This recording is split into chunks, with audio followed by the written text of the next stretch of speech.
오늘은 출애굽기 6장을 읽어보겠습니다. 출애굽기 5장에서는 모세와 아론이 바로왕을 만나서 이스라엘 자손이 광야 사흘길 되는 곳으로 나가서 하나님 여호와께 제사할 수 있도록 해달라고 부탁하게 됩니다. 바로왕은 이러한 부탁을 거절했을 뿐만 아니라 이스라엘 자손이 하는 일을 더욱 어렵게 해서 모세와 아론의 이런 일에 동조하지 않도록 조치를 취하게 됩니다. 이스라엘 자손이 벽돌을 구울 때 짚을 진흙에 이겨서 벽돌을 만드는데 그 짚은 주지 않고 직접 이스라엘 자손이 짚을 주워 와서 벽돌을 만들도록 그렇게 명령하게 됩니다. 그렇기 때문에 이스라엘 자손의 일이 더 많아져서 이러한 바로왕의 명령을 받은 이스라엘 자손들은 모세와 아론을 원망하게 됩니다. 오히려 모세와 아론이 그들을 더욱 힘들게 한다고 생각해서 모세와 아론이 하는 일에 동조할 수 없도록 바로가 조치를 취하게 된 것이죠. 자, 이런 상황에서 하나님께서는 어떻게 일을 하시는지 6장을 읽어보겠습니다. 여호와께서 모세에게 이르시되 이제 내가 바로에게 하는 일을 내가 보리라. 강한 손으로 말미암아 바로가 그들을 내보내리라.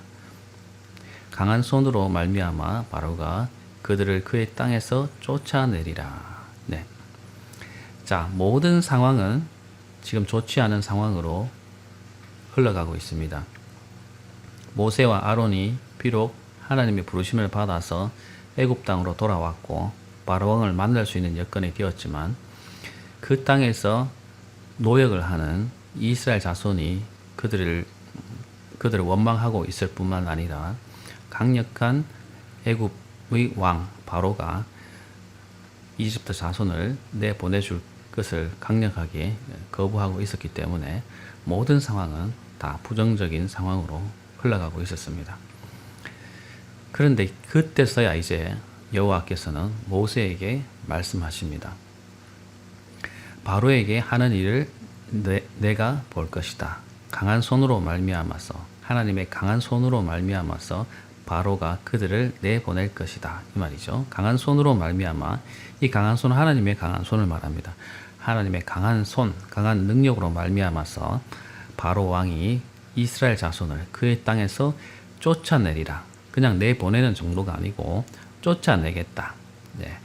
가지 않으면 안 될 정도로 뒤에서 쫓아낼 정도로 바로왕이 급하게 그들을 내보낼 것이다. 이렇게 하나님께서 선언하십니다. 자, 2절을 보면 하나님이 모세에게 말씀하십니다. 이르시되 나는 여호와니라. 내가 아브라함과 이삭과 야곱에게 전능의 하나님으로 나타났으나 나의 이름을 여호와로는 그들에게 알리지 아니하셨고. 네, 여기서 하나님의 부르시는 이름에 대해서 잠깐 언급할 필요가 있을 것 같습니다. 우리가 성경책에 하나님, 구약에 하나님이라고 기록된 하나님에 대한 명칭은 엘샤다이라고 하는 단어가 되겠습니다. 이 하나님이라는 명칭은 전능하신 하나님, 능력의 신 하나님, 이런 아주 위대하신 하나님을 말할 때 그냥 하나님이라고 우리가 번역했고 원어적으로는 샤다이라고 하는 그런 단어가 되겠습니다. 전능하신 하나님이신 것이죠. 그런데 여호와라고 하는 여호와 또는 야훼라고 번역하는 하나님은 언약의 하나님, 물론 전능하신 하나님이실 뿐만 아니라 그들의 백성들과 또는 어느 누구와 한 약속을 지키시는 하나님, 언약을 지키시는 하나님, 그런 의미의 호칭으로서는 여호와라는 이름을 사용합니다. 우리가 지금까지 사용할 하나님에 대한 명칭을 하나님 또는 여호와 또는 하나님 여호와 이렇게 다 혼용해서 사용했지만 약간의 그 호칭의 뉘앙스가 다르다는 것을 이해하실 필요가 있을 것 같습니다. 그런데 6장 2절, 3절에서는 하나님께서 자기 자신을 부르시는, 당신을 부르시는 그 호칭을 명확하게 구분하면서 내가 여호와 하나님이라는 사실을 아브라함과 이삭과 야곱에게는 그렇게 드러내지 않았다고 말하고 있습니다. 그 말이 무엇일까요? 사실 이전 창세기 기록에도 보면은 여호와라는 호칭이 사용되고 있습니다. 다시 말하면 언약을 지키시는 하나님으로 아브라함과 이삭과 야곱에게 이미 나타나셨다는 것이죠. 그렇지만 여기서 왜 아브라함과 이삭과 야곱에게 전능의 하나님으로 나타났으나, 다시 말하면 전능하시고 능력이 있으신 하나님으로 그들에게 주로 나타나셨지만 나의 이름을 여호와로는 그들에게 알리지 아니하셨다라는 말은 여호와라는 단어로 그들에게 나타나셨지만 사실은 그들에게 하신 약속을 지키시고 그것을 이루어 가시는 그런 하나님으로는 나타나지 않으셨다는 것이죠. 왜냐하면 그것이 먼 후대에 이루어질 약속이기 때문에 그런 약속을 지키는 모습으로 하나님께서 직접적으로 그들에게 나타나시지 아니하셨고 알리지 아니하셨다는 뜻입니다. 하나님께서 자기 스스로를 드러내시는 것을 계시라고 하는데 언약을 지키시는 하나님으로 스스로를 계시하지는 않으셨다는 것이죠. 언약을 지킬 것이다. 나는 여호와 하나님이다. 언약을 지키는 하나님이다라고는 말씀하셨지만 그렇게 지켜가시는 그런 하나님으로는 그들에게 나타나시지는 않았다. 이런 말씀이 되겠습니다.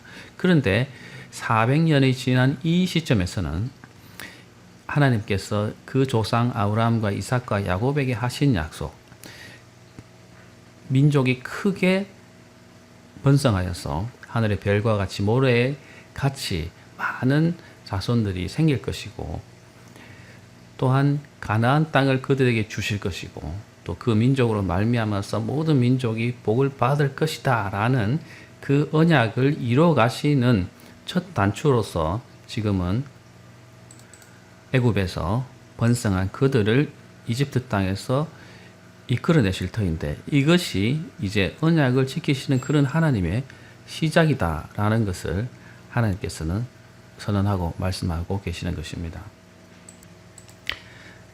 자, 4절 보면 가나안 땅 곧 그들이 거류하는 땅을 그들에게 주기로 그들과 언약하였더니, 네, 세 가지 하나님의 언약 중에서 가나안 땅을 그들이 거류하는 땅을 거류하고 있는 땅을 그들에게 주기로 그들과 언약하고 약속했다는 것이죠.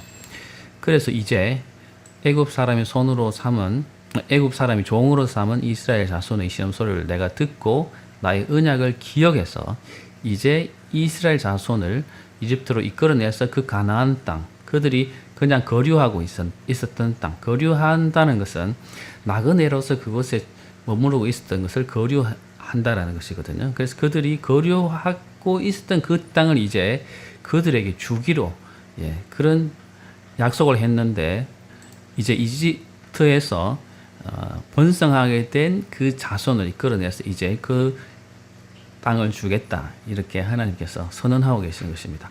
그러니까 약속을 성취해 가시는 하나님으로 이제 자신을 드러내고 있으신 거죠. 이미 이집트 땅에서 많은 자손으로 번성하게 되었고 이제 그 땅을 줄 것이고 미래에는 그 이스라엘 민족을 통해서 많은 모든 민족들이 복을 받게 될 것을 이루어 가시는 그런 하나님으로 이제 드러내겠다 이렇게 말씀하고 계십니다. 자, 그러므로 이스라엘 자손에게 말하기를, 자, 너희들은 이렇게 말하라는 것이죠. 나는 여호와라. 내가 애굽 사람의 무거운 짐 밑에서 너희를 빼내어 그들의 노역에서 너희를 건지며 편팔과 여러 심판들로서 너희를 속량하여. 자, 이스라엘 자손에게 이제 말하라는 것입니다. 나는 여호와라. 여호와라는 것은 언약을 지키는 신이다. 언약을 지키는 위대한 신이다. 이렇게 선언하시는 것이죠. 내가 여호와다 이렇게 선언하고 내가 애굽 사람의 무거운 짐 밑에서, 이건 비유적인 것이죠. 무거운 짐을 지고 힘들게 일을 하는 그런 이스라엘 자손의 모습을 지금 묘사하고 있습니다. 그런 무거운 짐 밑에서 빼내어 그들의 노역에서 너희를 건지고 그들의 시키는 노역에서 너희를 건져내고 해방하여 이 말이거든요. 건져내며 편팔과 여러 큰 심판들로서 너희를 속량하여. 편팔이라는 것은 이집트 왕 바로 같은 왕이 어떤 명령을 내리거나 제사를 지내면서 어떤 신의 뜻을 대언하게 될 때 팔을 쭉 펴서 지팡이, 홀이라 그러죠. 홀 같은 것을 들고 팔을 펴서 명령을 내리는 그런 장면을 연상할 수 있습니다. 그런 편팔이라는 것은 능력의 팔을 말하는 것이거든요. 앞으로 편팔이라는 그런 모습, 그런 단어가 많이 나오게 되는데, 편팔이라고 할 때는 능력의 모습을 말합니다. 편팔과 여러 큰 심판들로서 너희를 속량하여, 속량한다는 것은 노예 상태에 있는 누군가를 대가를 치르고 노예 신분에서 해방시켜 주는 것을 속량한다고 합니다. 그래서 너희를 그런 노예 상태에서 구출을 해내어 이 말이거든요. 너희를 내 백성으로 삼고 나는 너희의 하나님이 되리니 나는 애굽 사람의 무거운 짐 밑에서 너희를 빼낸 너희의 하나님 여호와인 줄 너희가 알지라. 네. 자, 보시면 자손에게 말하기를 여호와인데 무거운 짐 밑에서 너희를 빼내고 건져내고 너희를 속량해서, 네, 어떻게 하냐 하면 속량해서, 이게 중요하죠. 너희를 내 백성으로 삼고 나는 너희의 하나님이 될 것이라는 것입니다. 이것이 최종적인 하나님의 뜻입니다. 그래서 나는 애굽 사람의 짐 밑에서 너희를 빼낸 너희의 하나님 여호와인 줄 너희가 알게 될 것이다, 이런 말입니다. 너희를 내 백성으로 삼고 나는 너희의 하나님이 되어서 너희들의 신이 되어서 너희들과 다시 언약을 맺을 것에 대해서 말씀하시는데, 그렇게 되면은 내가 너희를 이집트의 그런 무거운 짐 밑에서 빼낸 하나님 여호와인 줄 나중에 알게 될 것이다, 이렇게 이스라엘 사람들에게 이야기하라, 이렇게 말씀하고 계십니다. 내가 아브라함과 이삭과 야곱에게 주기로 맹세한 땅으로 너희를 인도하고 그 땅을 너희에게 주어 기업을 삼게 하리라. 나는 여호와라 하셨다 하라. 네. 그들의 조상 아브라함과 이삭과 야곱에게 주기로 약속하셨던 그 가나안 땅으로 너희를 인도하고 그 땅을 너희에게 주어서 기업을 삼는다라고 하는 것은 그곳에서 나는 산물들을 먹고 생활을 할 수 있는 정도의 그런 땅을 줄 것이다. 그것을 기업으로 너희들이 충분히 삼아서 살 수 있는 정도가 되도록 줄 것이다 라고 하는 것이 기업을 삼게 한다라는 뜻입니다. 나는 여호와라는 것은 약속한 것을 지키는 신이다 라는 것을 강조해서 또 말씀하시죠. 자, 모세가 이와 같이 이스라엘 자손에게 전하나 그들이 마음의 상함과 가혹한 노역으로 말미암아 모세의 말을 듣지 아니하였더라. 모세와 아론이 이스라엘 자손에게 이런 하나님의 뜻을 전하였지만 그들은 이미 모세와 아론을 원망하는 마음이 심해졌고, 그런 것으로 인해서 더욱 앞으로 그들에게 닥칠 학정에 대해서 걱정하는 그런 마음, 그리고 앞으로 모세와 아론이 그 상황을 더 악화시킬 수 있을 것이라는 그런 마음 때문에 모세의 말이 들어오지 않은 것이죠. 그리고 그들이 당하고 있는 가혹한 노역으로 말미암아서 그런 하나님의 말씀이 그들에게 들어가지 않는 것을 말하고 있습니다. 당연한 일이죠. 그러나 모세가 이스라엘 자손에게 그렇게 선언한 것은 사실 그 이스라엘 자손들이 그런 상황에 있었지만 하나님이 말씀하신 대로, 선언하신 대로, 너희는 듣든 안 듣든 선언을 하신 대로 그것을 이루 가실 것이다 하는 것을 알리기 위해서 하나님께서는 그 백성에게 말했을 뿐입니다. 그것을 받아들이든 안 들이든 하나님께서는 보라, 내가 말한 대로 행한다 하는 것을 증명하시기 위해서 이스라엘 자손에게 말씀하셨던 것 같습니다. 10절 보시면 여호와께서 모세에게 말씀하여 이르시되 들어가서 애굽 왕 바로에게 말하여 이스라엘 자손을 그 땅에서 내보내게 하라. 자, 보시면 이제 하나님께서는 모세에게 바로에게 가서 말하라고 합니다. 이스라엘 자손을 그 땅에서 내보내게 하라.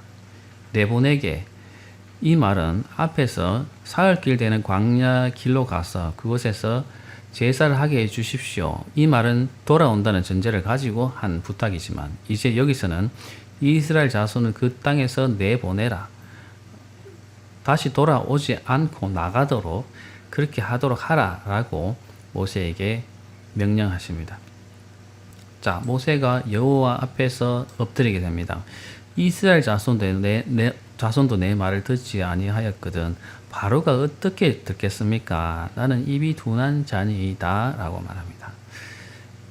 자, 모세가 하나님 앞에 엎드립니다. 내가 지금 자기 편인 것 같은 이스라엘 사람들도 하나님의 말씀을 전할 때 듣지 않았는데 바로가 그 말을 들을 수 있겠습니까? 제가 아무리 말을 잘하는 사람이라도 바로를 설득할 자신이 없습니다. 이렇게 말하고 있습니다. 자, 여기 보시면 하나님의 그러한 명령이 지금 그 말씀을 대언하고 있는 모세조차도 그것이 이루어질 것이다 라고 확신하고 있지 않은 모습을 우리가 보게 됩니다. 오히려 하나님 혼자서 이 일들을 계획하고 이루어가시는 그런 모습을 보게 되죠. 자, 그렇지만 하나님께서는 그러한 상황에서도 혼자서 일하고 계신다는 것입니다. 여호와께서 모세와 아론에게 말씀하사 그들로 이스라엘 자손과 애굽 왕 바로에게 명령을 전하고 이스라엘 자손을 애굽 땅에서 인도하여 내게 하시니라. 그렇지만 그럼에도 불구하고 모세와 아론에게 말씀하셔서 이스라엘 자손과 애굽 왕 바로에게 명령하십니다. 이스라엘 자손에게도 말씀하셨고 바로에게도 가서 말씀하라고 지금 말하고 있죠. 이스라엘 자손을 애굽 땅에서 인도하여 내라 이렇게 명령하고 계십니다. 자, 23절까지가 살짝 이야기가 13절까지가 진행이 되고 14절부터는 이 이야기가 연결되지 않고 끊기면서 모세와 아론의 출생에 관한 족보가 나타나게 됩니다. 조금 문맥이 끊기죠. 자, 그렇지만 이게 왜 나오는지에 대해서 설명을 해보겠습니다. 일단 읽어보겠습니다. 그들의 조상을 따라 집의 어른은 이러하니라. 이스라엘 장자 루벤의 아들은 하녹과 발로와 헤스론과 갈미니 이들은 루벤의 족장이요. 자, 족보가 살짝 나오는 것 같습니다. 루벤의 아들들에 관한 이야기가 나오죠. 야곱의 첫째 아들 루벤이죠. 그 다음 둘째 아들은 시몬입니다. 시몬의 아들은 여무엘과 야민과 오앗과 야긴과 소할과 사울 이런 아들들이 있다라는 기록이 있습니다. 아들에 대한 기록입니다. 자, 그리고 16절 보면 레위의 아들들은 세 번째 아들이 레위입니다. 레위의 아들 이름은 그들의 족보대로 이러하니 게르손과 고앗과 무라리 세 아들이 있었습니다. 자, 세 번째 아들 레위에 관한 지금 기록으로 나오고 그 아들에 관한 기록이 나오죠. 그러면 14, 15, 16의 기록은 비슷하죠. 그 야곱의 아들의 이름과 아들의 이름, 그 아들의 이름까지는 지금 기록이 되었습니다. 레위는 137세였으며 이 말이 좀 우리가 금방 읽었더니 이해가 안 되는데 레위가 죽을 때 나이가 137세였다는 얘기입니다. 자, 그러면 게르손과 고핫과 무라리 세 아들이 있었는데 게르손, 고핫, 무라리 세 아들이 있었는데 게르손의 아들들은 자 림니, 시므이 이렇게 나오고요. 고핫의 아들은 아므람과 이스할, 헤브론, 우시엘 이렇게 나오고요. 그러니까 고핫의 나이는 130세 이렇게 나오죠.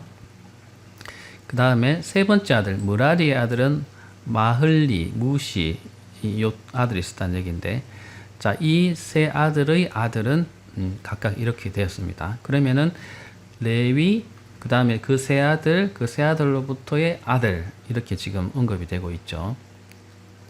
자, 근데 20절부터는 첫째 아들 고핫의 아들들의 아들의 이야기가 나옵니다. 자, 둘째 아들 고핫이죠. 자, 보시면 첫째 아들이 게르손, 둘째 아들이 고핫, 셋째 아들이 무라리입니다. 근데 고핫의 지금 아들을 이야기합니다. 그 아들이 네일이 있었습니다. 아브람과 이스할, 헤브론, 우시엘 이런 네 아들이 있었는데 그 고핫의 첫 번째 아들 아므람이죠. 아므람은 그들의 아버지의 누이 요게벳, 아버지의 누이니까 고모죠. 고모를 아내로 맞이하여서 아론과 모세를 낳았다고 합니다. 자, 이건 근친이죠. 근친인데 그 당시 풍습으로는 이런 근친을 죄악시 하지 않았습니다. 그래서 고모라도 나이가 적은 고모가 있을 수 있죠. 그렇기 때문에 고모와 결혼을 해서 아들을 낳았는데 그 아들이 아론과 모세였다는 것입니다. 그 아므람은 137세를 살고 죽었습니다. 그 다음에 이스할은 70 아들이 있었고 우시엘의 아들은 70 아들이 있었습니다. 다시 말하면 고핫의 아들이 셋 있었고 아므람의 아들이 아론과 모세라는 얘기입니다. 137세를 살았습니다. 자, 그러면은 레위가 137세를 살았고 고핫이 130살을 살았고 고핫이 137세를 살았으니까 137, 130, 137 거의 400년이죠. 근데 레위가 태어날 때 이집트로 들어간 것은 아니니까 대략적으로 한 300년 정도, 300 한 조금 넘는 그런 정도가 되죠. 그런데 모세가 80세에 부르심을 받아서 80세 때 출애굽이 일어나게 되니까 대략적으로 400년의 시간이 흘러갔다라고 볼 수 있습니다. 그러니까 창세기 15장에 예언된 대로 400년간 종살이를 하게 될 것에 대한 예언이 이루어지고 있는 것입니다. 그리고 4대가 지나서 돌아오게 될 것에 대해서 예언하셨기 때문에 지금 그것이 지켜졌다라는 것을 지금 이 족보를 통해서 지금 말하고자 하는 것입니다. 레위, 고핫, 아브람, 모세 또는 아론 이 4대에 걸친 기간 동안 애굽에서 종살이를 하다가 이제 출애굽하게 됐다라는 것을 이 족보를 통해서 하나님의 그 말씀이 성취됐다는 것을 말하려고 하는 것이죠. 자, 그리고 아론과 고라의 자손들은 어떻게 되는지가 23절에서 또 언급이 되고 있습니다. 특별히 아론의 자손이 언급이 되고 있는데 아론은 대제사장의 가문이 되거든요. 그래서 아론의 가문을 특별히 좀 더 상세하게 기록하고 있습니다. 아론은 암미나답의 딸 나손의 누이 엘리세바를 아내로 맞이해서 나답과 아비후와 엘르아살과 이다마를 낳게 됩니다. 그리고 고라의 아들들은 아실과 엘가나와 아비아사윈이 고라 사람의 족사. 이 고라는 모세와 아론의 사촌지간의 사람입니다. 자, 보시면 모세와 아론의 아버지는 아브라함이고 그 아므람의 동생이 아스할이고 그 아스할의 아들이 고라이기 때문에 이 모세와 아론에게 있어서는 고라는 사촌지간에 있게 되는데 나중에 광야에서 고라가 모세와 아론에게 반기를 드는 그런 사건이 일어나는데 이 고라의 아들들에 관해서 이야기가 나옵니다. 아실과 이런 사람 아들이 있었다라는 것인데 어쨌든 이 고라가 언급되는 이유는 나중에 언급될 이름이기 때문에 한번 확인하는 것 같습니다. 그리고 아론의 아들 엘르아살은 붓디엘의 딸 중에서 아래를 많이 해서 비느하스를 낳게 되었다는 것입니다. 나중에 이 엘르아살과 비느하스, 아론 그 다음에 그 아들 엘르아살 비느하스는 아론이 대제사장이 되고 그 아들 엘리아살이 대제사장이 되고 그 아들 비느하스가 그 대제사장직을 받아서 계속 승계를 하기 때문에 여기서 아론의 그 가족에 대한 이야기가 자세히 기록이 되고 있습니다. 자, 이 사람들은 다 레위의 자손들이죠. 자, 이 세 번째 아들 레위에 관한 이야기가 적혀 있고 거기서 끝이 납니다. 이것은 야곱의 아들들의 족보를 이야기하기 위해서 언급되는 것이 아니라 레위의 자손 중에서 아론과 모세를 소개하기 위해서 지금 이런 족보를 이야기하고 있는 것입니다. 자, 그래서 이스라엘 자손을 그들의 군대대로 애굽의 땅에서 인도하라 하신 여호와의 명령을 받은 자는 이 아론과 모세요. 자, 이스라엘 자손의 그들을 군대대로, 자, 하나님께서 그들을 출애굽시키실 때 무리로 편성해서 지파로 편성을 해서 애굽 땅에서 인도해 내십니다. 무질서하게 나오시는 게 아니라 그 지파, 지금은 지파라는 이야기가 없지만 그 가족, 그 조상의 가족, 루벤, 시몬, 레위 이런 그 조상의 가족 단위로 해서 나왔기 때문에 그들 군대 또는 군사로 편성해서 나온 것처럼 말하고 있습니다. 왜냐하면 남자들이 곧 그들은 하나님의 군대이기 때문에 군대대로 나왔다 이렇게 묘사하고 있는 것입니다. 아무튼 이스라엘 자손은 그들이 군대대로 애굽 땅에서 인도하라 하신 여호와의 명령을 받은 자는 앞에서 언급된 아론과 모세고, 애굽 왕 바로에게 이스라엘 자손을 애굽에서 내보내라 말한 사람도 이 모세와 아론이었더라 이렇게 말하고 있습니다. 여기 보면 26절에서는 아론과 모세라고 나오고 뒤에서는 모세와 아론 이렇게 나오죠. 좀 순서가 다르죠. 여러분 잘 염두에 두고 보셨는지 모르겠지만 다릅니다. 26절에서는 아론과 모세요라고 할 때는 서열상 아론이 형이고 모세가 동생이기 때문에 그런 표현이 되는 것이고, 뒤에 이 모세와 아론은 하나님께 명령을 받은 그런 순서대로 봤을 때 모세와 아론 이렇게 구분했다 이렇게 이해하시면 좋을 것 같습니다. 자, 여호와께서 애굽 땅에서 모세에게 말씀하시던 날에 여호와께서 모세에게 말씀하여 이르시되 나는 여호와라 내가 네게 이르는 바를 너는 애굽 왕 바로에게 다 말하라. 자, 모세에게 말씀하실 때 이제 내가 여호와다. 다시 말하면 언약을 지키는 신이다.